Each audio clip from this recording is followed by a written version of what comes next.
Bismillahirrahmanirrahim. Bismillah, elhamdülillah, ve salatu ve selamu ala Resulillah.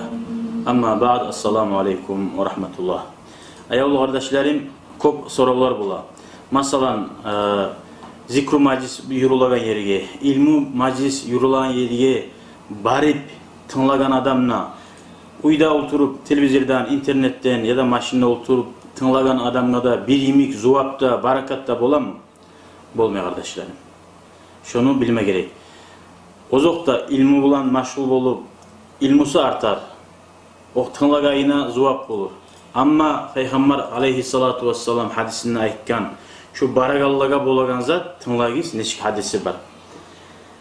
An Abi Hureyre radıyallahu anhu qala Resulullah sallallahu aleyhi ve sellem.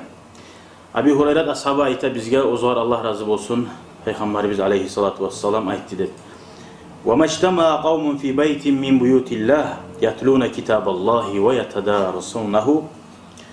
Hiç kavm Allah'ın uylarından hiç uyda cihilse, Allah'ın kitabın okuyturup, onu anlamaya hareket eteturup, birbirinin arasında sorular salip, illa nazalat aleyhimus sakine ve gashiyethumur rahma ve haffathumul malaikati. Şolaga Allah'ın yayından tinçaymalık düşerdi. Şu cihilge Allah'a. Şolani Allah'ın rahmusu kurşar da bayta. Dağda nizet kurşar. Malayikler kurşar da bayta. Ko malayikler da cihilecek şu maciske. Ve zekarahumullahu fi men inde. Allahu Teala şu majliske gelip oturup tınlak Allah'ını Allah orada malayiklerin yayınına, ozun yayını sili kullan yerine, ona peygamberler varmasa da, gaysi varmasa da, şu barda yaxşı kullar var yerde, Allah ozu suyagan mahlukatın arasında eskirir. Allah eskirmek, o ulu zat. Allah olanı maktamak. Şunu anlamaklar kardeşlerim. Ama eğer şu tınlayıgeller internetten tınlasa da, televizyondan tınlasa da, şununla müminler cihilip barisi da, bir meclitka cihilip, ya da bir üye cihilip, şu nasihatka tınlasa, şolaga da imamlar ayta, şu zuvap bolur dey. Nege tugulese cihilli asumrat. O cihilganlar tınlamada tınladı.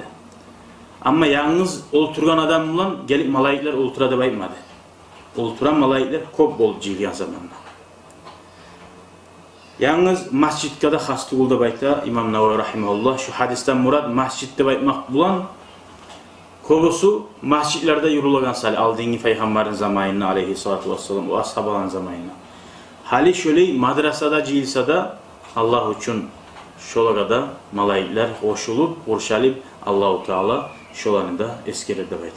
O sayılı kardeşlerim, siz malayikler bulan bir şey oturmaz suyamsagiz.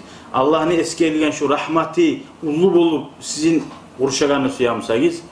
Zikru majlisler, sohbat majlisler, ilmu majlisler'e ozuğuz, çarxıgız bulan barip, şunu nurlarını almaya hareket etiniz. Allah kabul etsin, Allah için olsun. Elhamdülillahi Rabbil alemin.